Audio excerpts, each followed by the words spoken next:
Buenos días con todos. Seguimos con la secuencia de estudios de los Salmos. El día de hoy nos toca el Salmo 59. Para empezar el Salmo, debemos estudiar, como siempre estamos haciendo, las circunstancias en las que fue escrito. El título del Salmo nos dice: al músico principal sobre no destruyas, Mictam de David, cuando envió Saúl y vigilaron la casa para matarlo. Salmo 59. El título empieza diciendo: al músico principal, está dirigido al director del coro y le pide que lo cante con la melodía de una canción que se llama No destruyas. En segundo lugar dice Mictam de David. Ya sabemos que esa palabra significa un salmo de instrucción, de enseñanza para la vida. Y en tercer lugar nos da una pista muy interesante. Nos dice: cuando envió Saúl y vigilaron la casa para matarlo. Este pasaje se refiere a Primera de Samuel, capítulo 19. Les invito a buscar en sus Biblias el Primera de Samuel, capítulo 19, versículos 1 al 12. La historia dice así: habló Saúl a Jonatán, su hijo, y a todos sus siervos para que matasen a David. Pero Jonatán, hijo de Saúl, amaba a David en gran manera y dio aviso a David, diciendo: Saúl mi padre procura matarte. Por tanto, cuídate hasta la mañana y estate en lugar oculto y escóndete. Y yo saldré y estaré junto a mi padre en el campo donde estés. Y hablaré de ti a mi padre y te haré saber lo que haya. Y Jonatán habló bien de David a Saúl su padre, y le dijo: no peque el rey contra su siervo David, porque ninguna cosa ha cometido contra ti, y porque sus obras han sido muy buenas para contigo. Pues él tomó su vida en su mano y mató al filisteo, y Jehová dio gran salvación a todo Israel. Tú lo viste y te alegraste. ¿Por qué, pues, pecarás contra la sangre inocente, matando a David sin causa? Y escuchó Saúl la voz de su hijo Jonatán, y juró Saúl: vive Jehová, que no morirá. Saúl hace un juramento delante de Dios, de que no matará a David. Llamó David a Jonatán a David y le declaró todas estas palabras, y él mismo trajo a David a Saúl y estuvo delante de él como antes.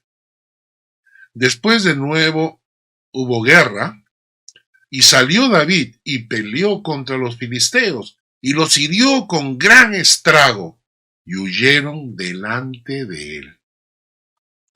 Y el espíritu malo de parte de Jehová vino sobre Saúl, y estando sentado en su casa, tenía una lanza a mano, y mientras David estaba tocando, y Saúl procuró enclavar a David con la lanza a la pared, pero él se apartó de delante de Saúl, el cual hirió con la lanza en la pared, y David huyó y escapó aquella noche.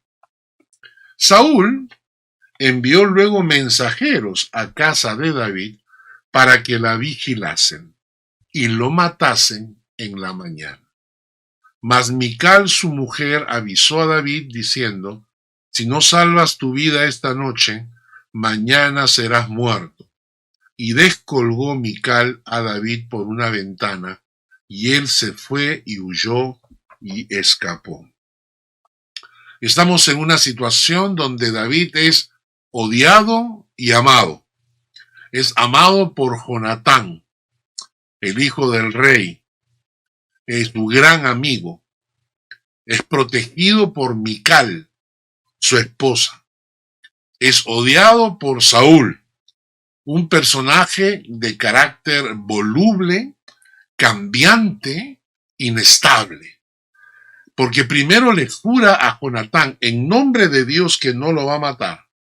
Pero luego cuando ve que viene la guerra y que David sale a la batalla y que David termina siendo victorioso, la envidia le carcome los huesos, la envidia se apodera de su alma y entonces Saúl se olvida de su promesa y decide matar otra vez a David.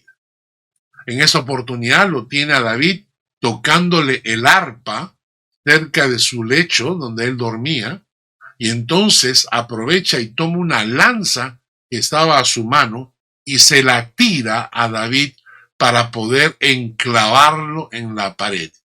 David ágilmente se desvía y entonces evita que la lanza lo mate.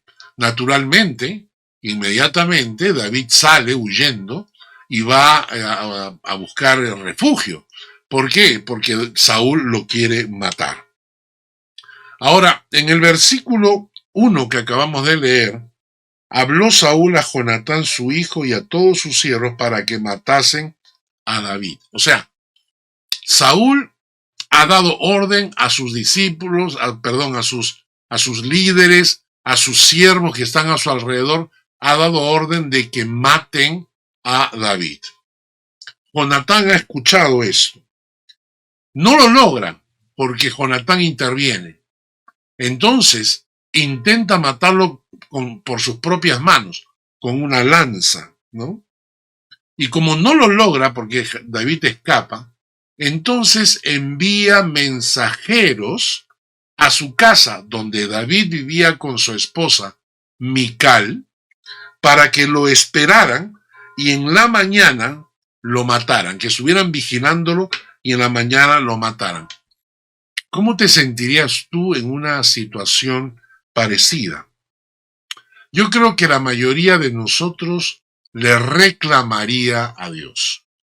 De seguro, muchos de nosotros reclamaríamos a Dios.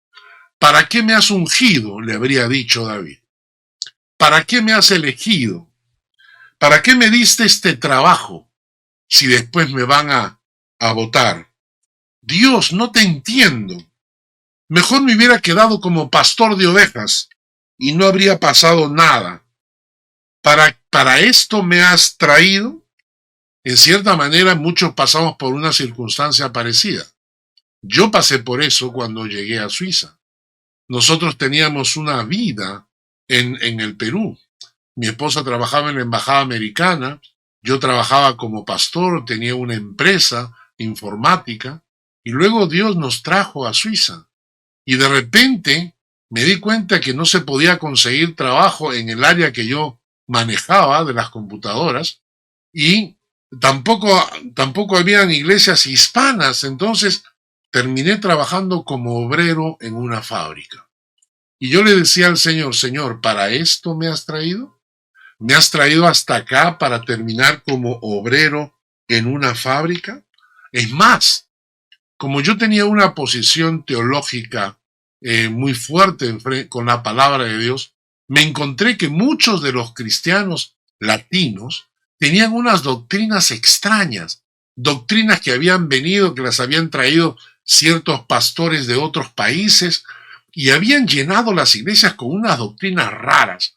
Entonces, a la hora en que comenzamos a predicar la palabra, comenzamos a confrontar esa enseñanza bíblica. En conclusión, me encontré con que muchos de ellos comenzaron a ver en mí una amenaza para sus doctrinas, y como se veían confrontados por sus doctrinas medias raras, terminamos siendo atacados por muchos de estos cristianos. Y entonces uno se pregunta, como David, ¿no? Señor, ¿para esto me has puesto acá? ¿Para esto me has traído? ¿Qué es lo que estaba pasando?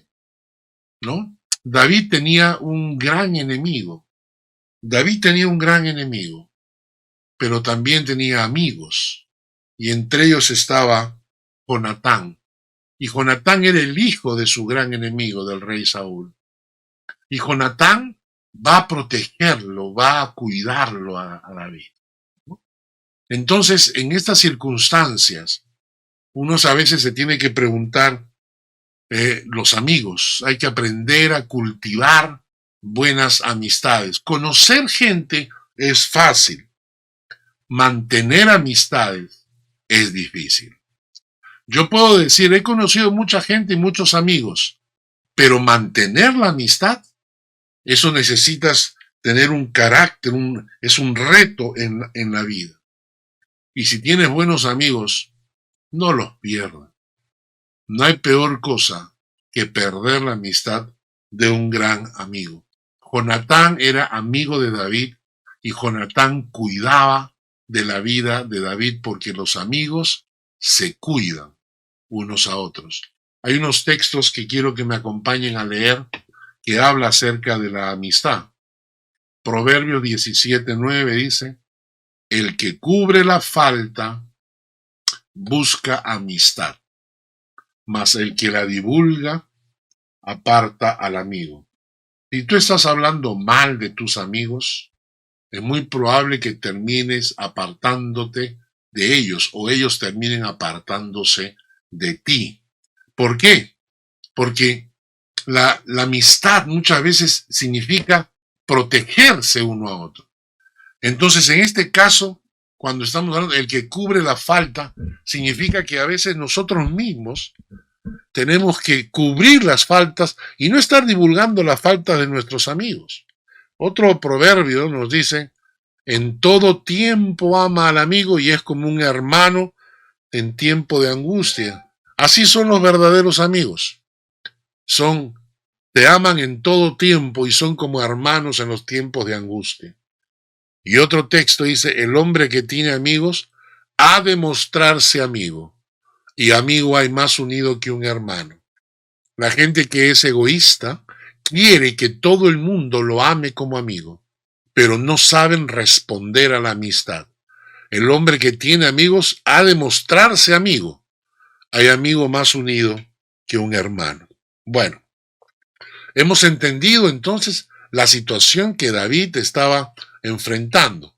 Afuera de su casa lo estaban esperando para matarlo. Su esposa está ahí con él y tiene que planear algo para ayudarle a escapar. Naturalmente, David va a empezar el salmo clamando por ayuda de parte de Dios. En el Salmo 59, versículos 1 al 3.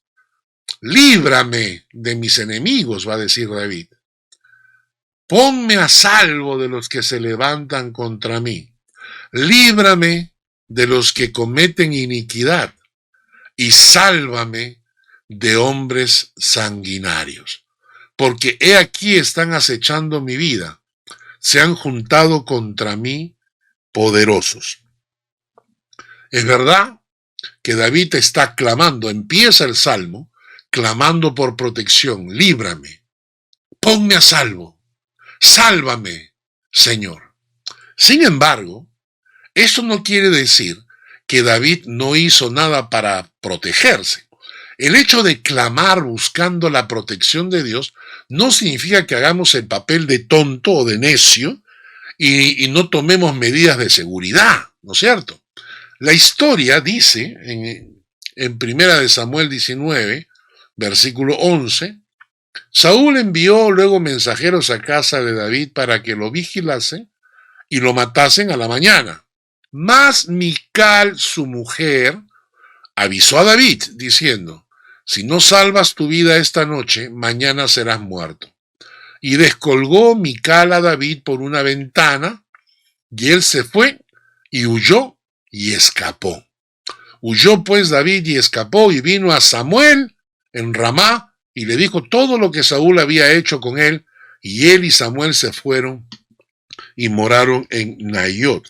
David está clamando por salvación, pero no era un necio. No es decir que se quedaba diciendo, bueno, aquí estoy, Dios me defenderá. no me va a pasar nada porque Dios es quien me defiende. Yo declaro que los ángeles van a venir a protegerme. No, no, no, no, no. Hay que ser sabio, hay que ser prudente y no hay que ser necio. ¿Ok? Creemos, por ejemplo, en la sanidad. Claro que sí. Pero si es necesario, visitamos al médico. Porque creemos en un Dios soberano que es capaz de hacer milagros. Y ese mismo Dios todopoderoso que puede hacer milagros, también es capaz de curarnos por medio de un médico, por medio de una medicina, ¿no es cierto? Entonces, una cosa no excluye a la otra. El hecho de que David estaba en peligro y clamaba por protección no impide que David escoja el camino para escapar y huir. ¿Por qué? Porque la Biblia nos enseña que eso es de sabios.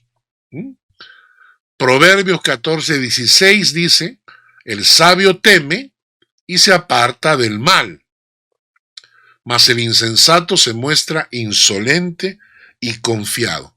Solamente los necios claman por sanidad y dejan de tomar sus medicinas, porque declaran que Dios los va a sanar.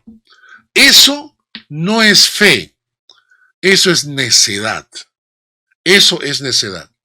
Así que David, que está en peligro de muerte, está clamando a Dios, pero cuando su esposa lo ayuda a escapar, David escapa y va buscando la ayuda de Samuel, que era el profeta.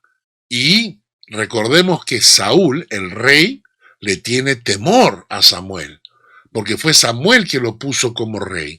Así que Saúl le tiene temor a Samuel y entonces David va buscando la ayuda de Samuel. Es interesante. Entonces, lo primero que aprendemos en el Salmo 59 es que el hecho de estar clamando a Dios no significa que seamos necios, sino hay que ser sabios, y si vemos el mal delante, debemos apartarnos, debemos evitar el mal, enfrentar el mal, apelando a que Dios me va a curar, me va a sanar, me va a proteger. Eso es de necios. Dios nos protege, sí. ¿Creemos en un Dios soberano? Sí. ¿Creemos que Dios es capaz de cuidarnos? Claro que sí. Pero no vamos a hacer el papel de necios. El Salmo continúa en el Salmo 59, versículos 3 y 4. David va a añadir un concepto más. Dice, no por falta mía, ni pecado mío, oh Jehová. Sin delito mío, corren y se aperciben. Despierta para venir a mi encuentro y mira. David en estos versículos dice que él está clamando por protección porque lo están persiguiendo, pero no por falta suya y no por un pecado que él ha cometido y no por un delito.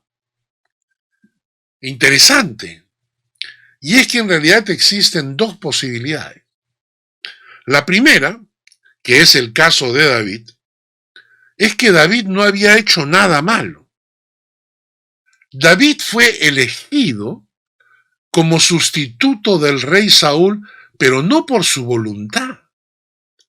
Dios desechó a Saúl y luego se buscó, dice, alguien conforme a su corazón y encontró a David y eligió a David. Dios eligió a David sin que David hiciera nada.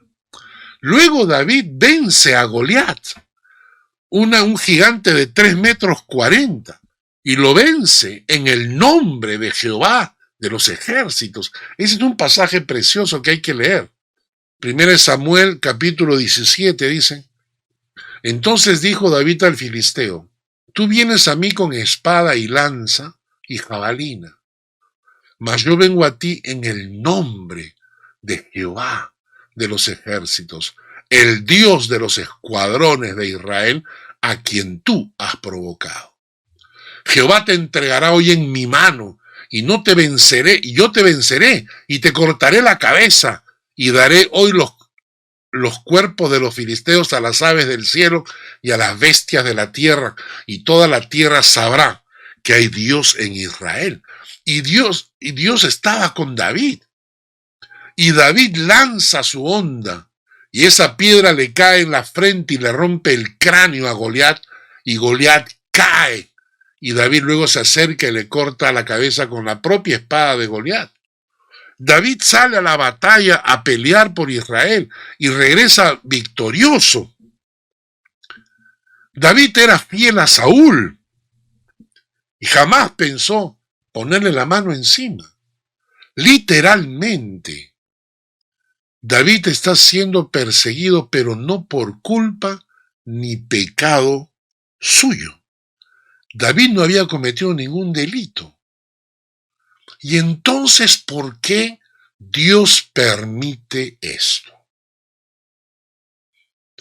Porque Dios estaba trabajando en el corazón de David.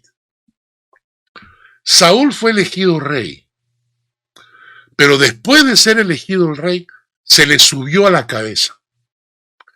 Y entonces, con los humos en la cabeza, la soberbia le hizo pensar que él podía desobedecer las órdenes de Dios porque él era rey. Y entonces Saúl había pasado por esa degradación moral.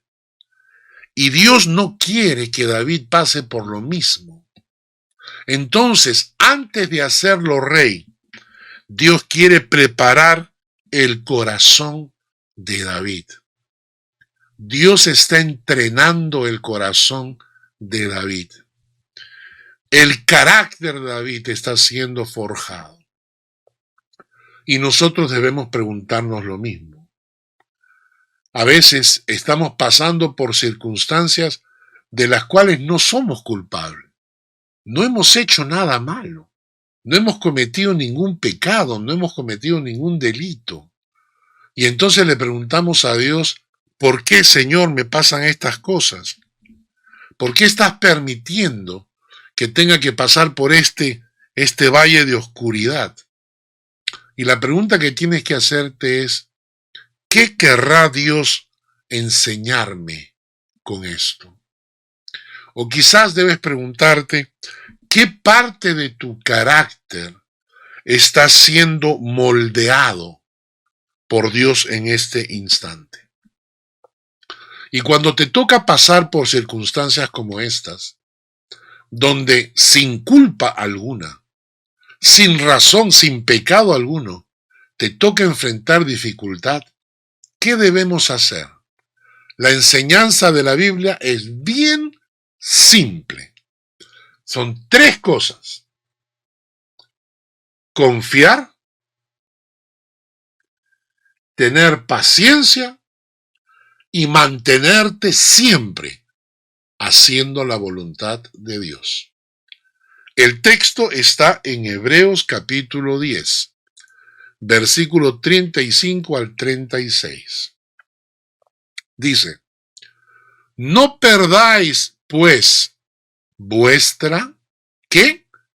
Confianza, que tiene grande galardón, porque es necesaria la paciencia para que, habiendo hecho la voluntad de Dios, obtengáis las promesas de Dios.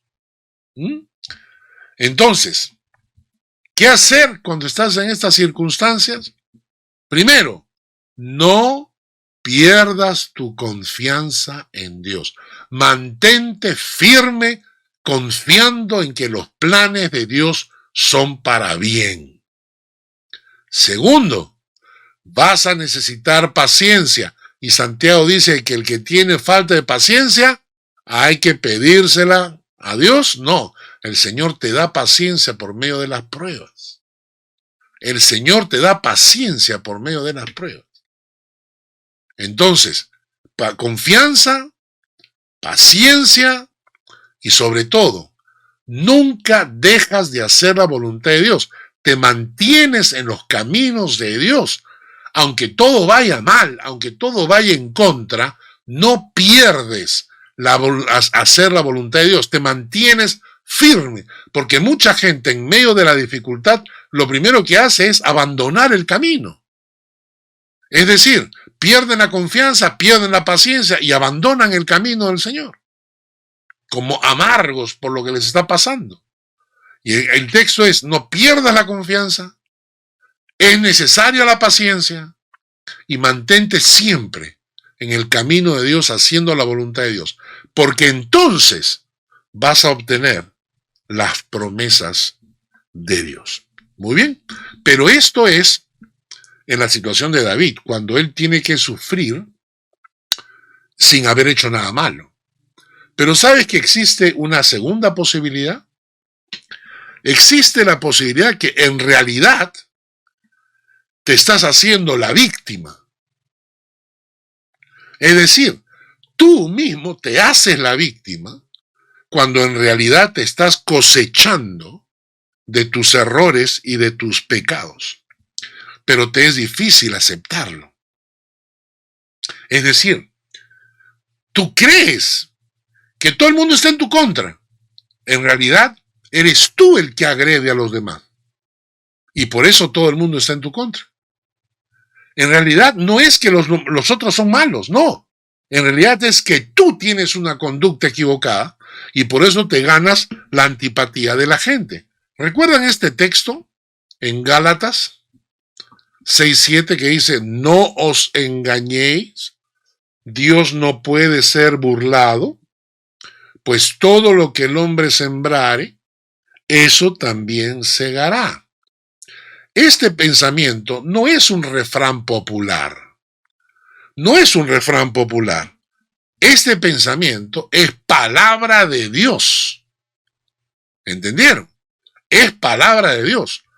Todo lo que el hombre sembrare, eso va a cosechar. Así de simple. Y el texto te dice: hey, no te engañes. No os engañéis. Primero, no te estés engañando a ti mismo. Y en segundo lugar, recuerda que Dios no puede ser burlado. Nadie puede pecar y hacer maldades y pensar que puede burlar a Dios o engañar a Dios. Entonces hay una ley que rige el universo que dice que todo lo que el hombre sembrare, eso cosechará. Hay un texto que dice: sembraron vientos y cosecharon tempestades. Y hermanos, hay que pensar, hay que evaluar.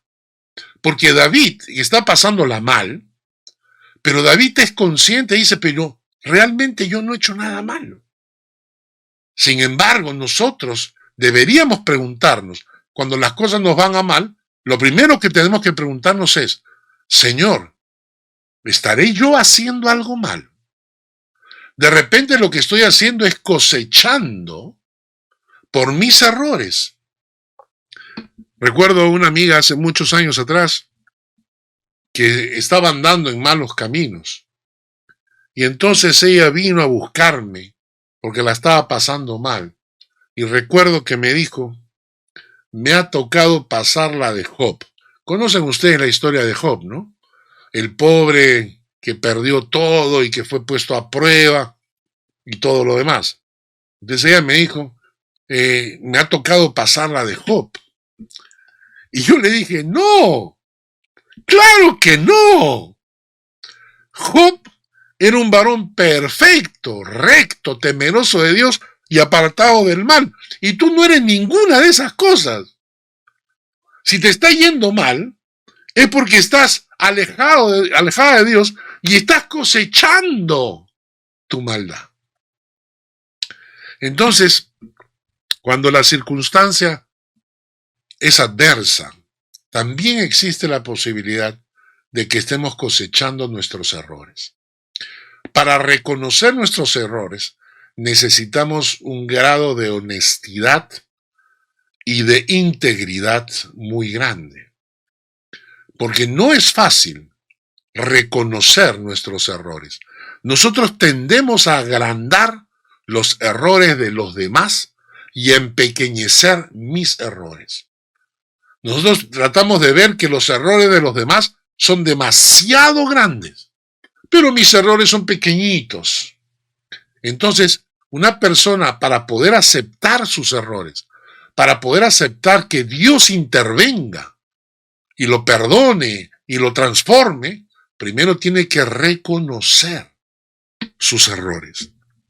Y para eso, para aprender a reconocer nuestros errores, necesitamos, uno, sabiduría de lo alto. Si Dios no nos da esa sabiduría, es imposible que una persona pueda darse cuenta de sus propios errores. Santiago nos dice, capítulo 3, nos dice, ¿quién es sabio y entendido entre vosotros? Muestre por la buena conducta sus obras en sabia mansedumbre. Pero si tenéis celos amargos y contención en vuestro corazón, no os jactéis ni mintáis contra la verdad, porque esta sabiduría no es la que desciende de lo alto, sino terrenal, animal y diabólica. Porque donde hay celos y contención, ahí hay perturbación y toda obra perversa. Pero la sabiduría que es de lo alto es primeramente pura, después pacífica, amable, benigna, llena de misericordia y de buenos frutos, sin incertidumbre ni hipocresía. Lo primero que hay que pedirle al Señor es la sabiduría de lo alto, porque con la sabiduría humana no lo vamos a lograr. La sabiduría humana solamente lo que vas a hacer es agrandar el error de los demás y empequeñecer tus errores. Pero cuando viene la sabiduría de Dios, entonces entiendes. La segunda cosa que necesitamos es que Dios nos revele nuestros errores. El Salmo 139 dice, examíname, oh Dios, conoce mi corazón, pruébame y conoce mis pensamientos, y ve si hay en mí camino de perversidad, y guíame en el camino eterno. Entonces, primero le pedimos a Dios sabiduría de lo alto, porque no somos capaces de reconocer nuestros errores hasta que la sabiduría de Dios llena nuestro corazón. Y en segundo lugar, le pedimos a Dios que nos revele nuestros errores, que nos abra los ojos, porque la mayoría de personas estamos cerrados, tenemos un velo para reconocer nuestros propios errores. Y en tercer lugar, necesitamos que nos ayude a pedir perdón si es necesario. Santiago 5 dice, confesaos vuestras ofensas unos a otros y orad unos por otros para que seáis sanados. La oración eficaz del justo puede mucho. La soberbia es algo que Dios aborrece y también es el primer factor por el cual no podemos pedir perdón. Nos bloqueamos para pedir perdón. Entonces, lo que David nos estaba enseñando en este pasaje es que él no tenía culpa, él sentía que no tenía culpa. No había hecho nada malo, estaba siendo perseguido simplemente porque Dios lo estaba preparando. Y entonces en ese sentido hay que tener confianza, en ese sentido hay que tener paciencia y hay que mantenernos siempre haciendo la voluntad de Dios y al final cosecharemos las promesas de Dios. Pero si somos culpables nosotros, si estamos cosechando de nuestros errores, y no nos damos cuenta, y estamos culpando a los demás de nuestros errores, y nuestra vida es un desastre, entonces tenemos que decirle al Señor, Señor, necesito tu sabiduría, necesito que tú abras mis ojos para entender mis errores, y necesito que me ayudes si tengo que pedirle perdón a alguien. ¿De acuerdo? Sigamos con el Salmo 59. En el versículo 5 al 8 dicen, tú Jehová, Dios de los ejércitos, Dios de Israel, despierta para castigar a todas las naciones. No tengan misericordia de todos los que se rebelan con iniquidad. Volverán a la tarde, ladrarán como perros y rodearán la ciudad. He aquí proferirán con su boca Espadas hay en sus labios porque dicen, ¿quién oye? Mas tú, Jehová, te reirás de ellos, te burlarás de ellos. La soberbia humana cree que se puede burlar de Dios. La soberbia humana cree que puede hacer lo que le da la gana y que pueden insultar a Dios todo lo que quieran y que Dios se va a quedar tranquilito, no va a hacer nada, que Dios se va a aguantar todo el insulto. Pero lo que no se dan cuenta es exactamente lo contrario. Es Dios el que ve nuestra soberbia y se ríe de nuestra necedad. Es como un niño de 5 años que ve a un boxeador profesional y le comienza a insultar y lo amenaza. Yo hago lo que me da la gana, yo te voy a pegar, yo te voy a golpear, te voy a tumbar al piso. Y el boxeador lo mira al muchacho, lo mira al chico y le dice, oye, tú estás loco, y se ríe. Eso es lo que hace Dios. Dios se ríe porque somos unos necios, pensando que podemos burlarnos de Él o hacer lo que se nos antoja. El Salmo 2, versículo 1 al 5 dice, ¿por qué se amotinan las gentes y los pueblos piensan cosas vanas? Se levantarán los reyes de la tierra y príncipes consultarán unidos contra Jehová y contra su ungido, diciendo, rompamos sus ligaduras y echemos de nosotros sus cuerdas. El que mora en los cielos se reirá. El Señor se burlará de ellos. Luego hablará a ellos en su furor y los turbará con su ira. Qué fuerte. Así es. Los necios creen que se pueden burlar de Dios. Es Dios el que se va a reír de su necedad. El Salmo 59, versículo 9, nos enseña otro pensamiento de David en medio de la adversidad. Dice, a causa del poder del enemigo, esperaré en ti, porque Dios es mi defensa. A causa del poder del enemigo, esperaré en ti, porque Dios es mi defensa. Esta palabra defensa que aparece acá significa muros altos. A causa del poder del enemigo, esperaré en ti, porque Dios son esos muros altos que me rodean, que son imbatibles, que nadie puede escalar. Dios son esos muros que me cuidan. Por eso David dice que él puede esperar en Dios, porque sabe, puede descansar en Dios, porque sabe que Dios es esos muros grandes que están alrededor de él. El Señor es nuestra fortaleza, es los muros que están alrededor nuestro. Qué precioso. En los muros que están alrededor nuestro. Y en el Salmo 59, versículo 10, dice, el Dios de mi misericordia irá delante de mí. Y esto nos habla, nos hace recordar a esa nube que acompañaba al pueblo hebreo durante su caminada por el desierto. Nosotros estuvimos en Egipto con mi esposa hace unos años atrás. Fuimos a visitar las tumbas, ¿no?, de Tutankamón y todos los faraones. Y nos llamó la atención poderosamente algo. El cielo en Egipto no tenía nubes, ¿no? Y entonces el sol caía directamente sobre la cabeza de nosotros. Llegó un momento en que el sol era tan fuerte que mi esposa tuvo que guarecerse bajo una sombra, porque el sol le estaba haciendo doler la cabeza. Luego necesitamos echarle agua en la cabeza para poder refrescarla. Sin nubes, caminar por el desierto es un suicidio. El sol es tan abrasador que te destruye, te quema.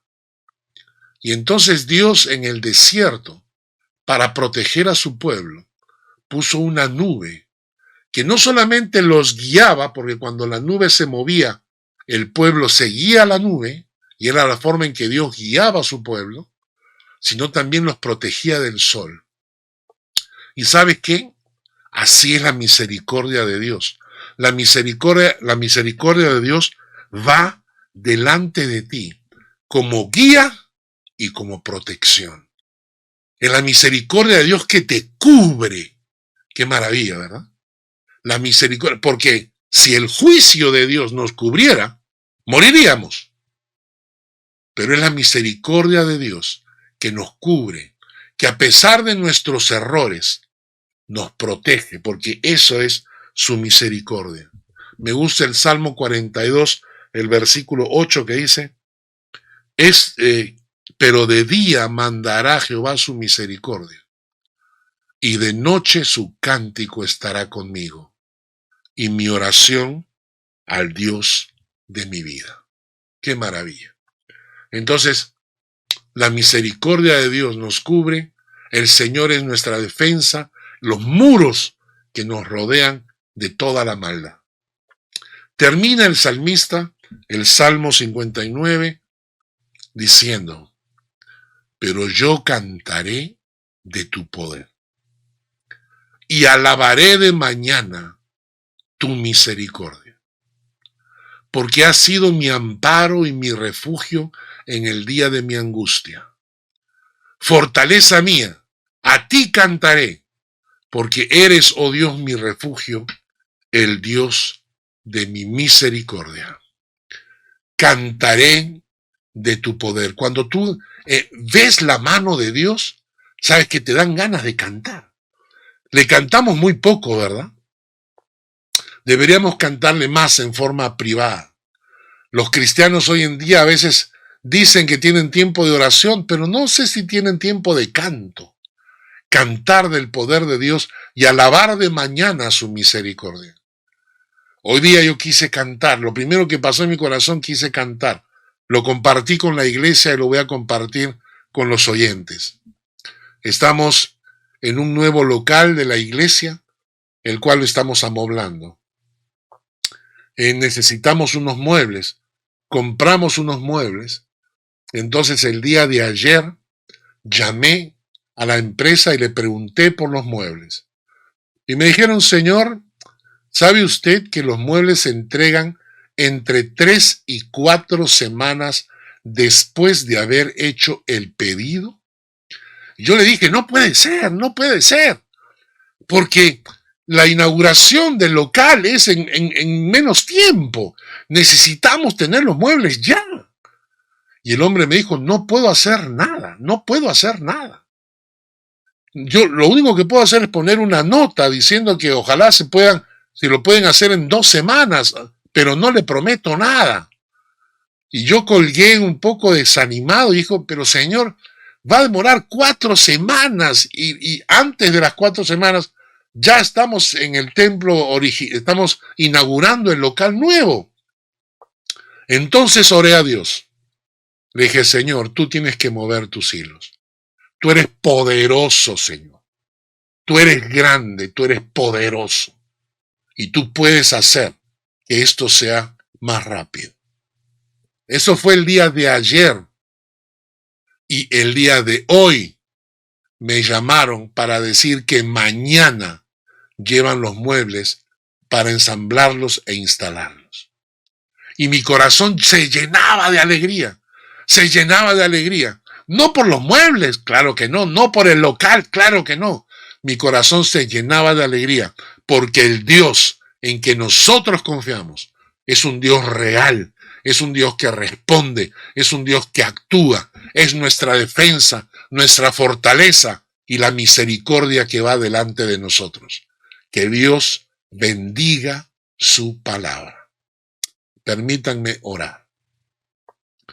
Gracias, Dios, por lo que hemos aprendido. Guía este estudio a los que deben escucharlo. Edifica las vidas de tus hijos y llévate toda la gloria. En el nombre de Jesús. Amén. Que Dios les bendiga.